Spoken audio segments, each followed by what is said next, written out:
Bom dia, boa tarde, boa noite. Eu sou Alexia Costa, diretora de Ensino e Capacitação do IBS, e esse é o Excelência em Saúde, o seu canal de atualização sobre gestão da qualidade, segurança do paciente e acreditação. Nesse episódio 16, nós vamos abordar o quanto pacientes de determinados grupos são envolvidos com seu autocuidado após a alta e quais os perfis de pacientes que não são envolvidos nesse cuidado e o que nós, profissionais de saúde, podemos fazer a respeito para mudar essa situação. Então acompanhe, depois da vinheta eu conto tudo para vocês. Até já!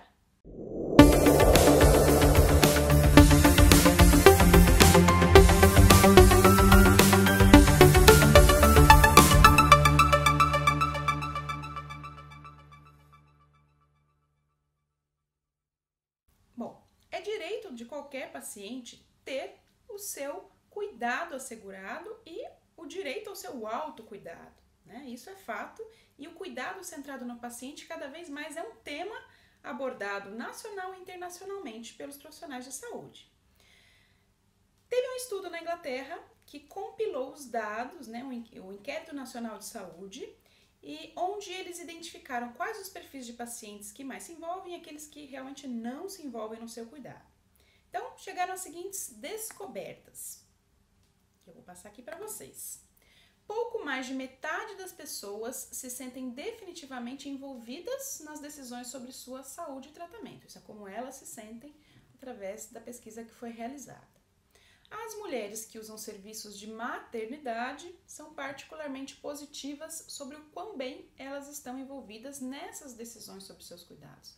Os autores não chegaram a falar o porquê que isso acontece, mas imaginamos que seja por causa de um segundo cuidado, né? A mulher, além de cuidar dela mesma, ela tem que cuidar ali de uma criança, então a responsabilização acaba sendo um pouco maior, né? É uma hipótese. E quais são aqueles grupos de pacientes menos envolvidos nos seus cuidados, né? Primeiro deles, adultos e jovens com condições crônicas de saúde física e saúde mental, né? Então, pacientes que efetivamente não se envolvem no seu cuidado e que, em geral, acabam precisando aí de um cuidado adicional. Grupos de pacientes menos envolvidos nos seus cuidados além.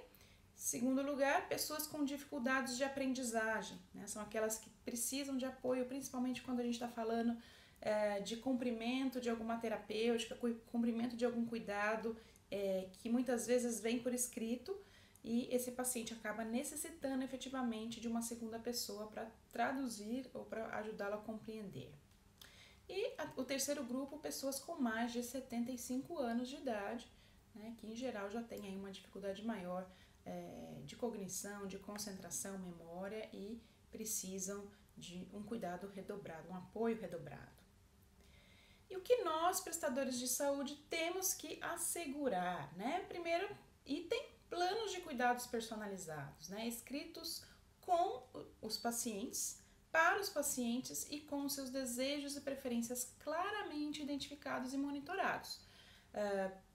Em geral, a gente acaba não envolvendo o paciente nessa questão e ele precisa sim ser envolvido para que muitas vezes os desejos, né, os anseios dele sejam alinhados àquilo que o profissional de saúde vai definir como cuidado essencial. Segundo lugar, o envolvimento sustentado e apoiado dos cuidadores e famílias no cuidado de seus entes queridos, né? O quanto nós, como profissionais de saúde e instituições, estamos apoiando os cuidadores, né? Aquelas pessoas que em casa vão dar um suporte para essas pessoas que têm uma menor adesão ao autocuidado. E, terceiro lugar, o que nós podemos fazer? Coordenação das pessoas sobre seus cuidados e como eles se movem entre os serviços, né? Então, como que esses pacientes estão se movendo, por exemplo, entre o cuidado primário, cuidado secundário, cuidado terciário, né? Como é que ele sai da consulta e vai para o hospital ou vice-versa? E os autores também dão como exemplo a prestação de programas de apoio à comunidade, né? O quanto nós não estamos pensando apenas na nossa organização, estamos abrindo a cabeça e olhando para a comunidade como um todo, né? Então, e agora a gente dá as dicas que o IBS seleciona para vocês frente a esse artigo.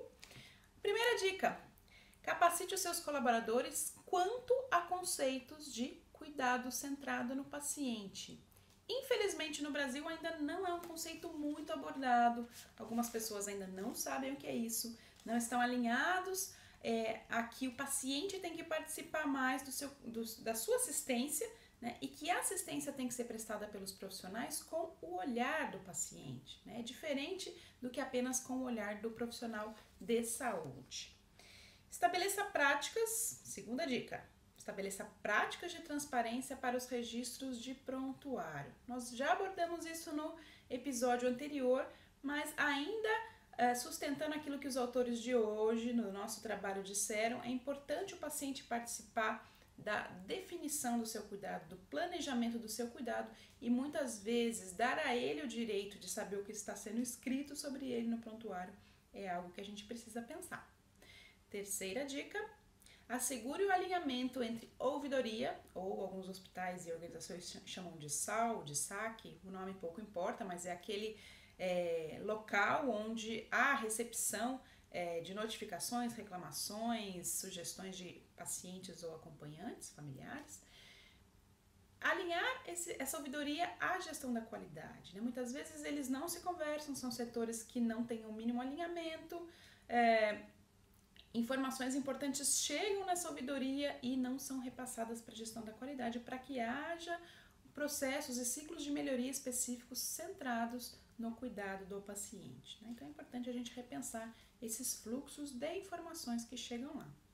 Quarta e última dica: fortaleça e sistematize ações de voluntariado na sua instituição. Nem todas as organizações estão preparadas para esse voluntariado, né? O voluntariado está lá fora, né? As pessoas estão lá fora muitas vezes querendo uma chance de ajudar.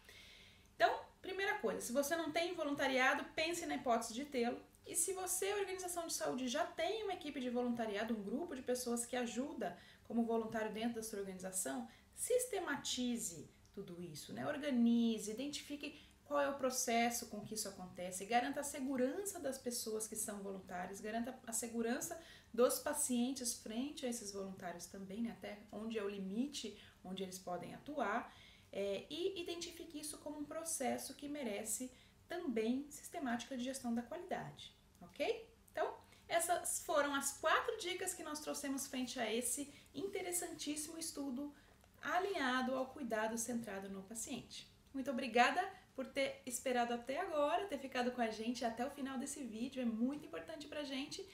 Não se esqueça de curtir, compartilhar, mandar pra gente alguma mensagem, alguma pergunta sobre esse assunto e não esquecer que esse episódio é mais um apoio do IBS e do IBS Knowledge in Healthcare. Te vejo no próximo episódio. Até mais!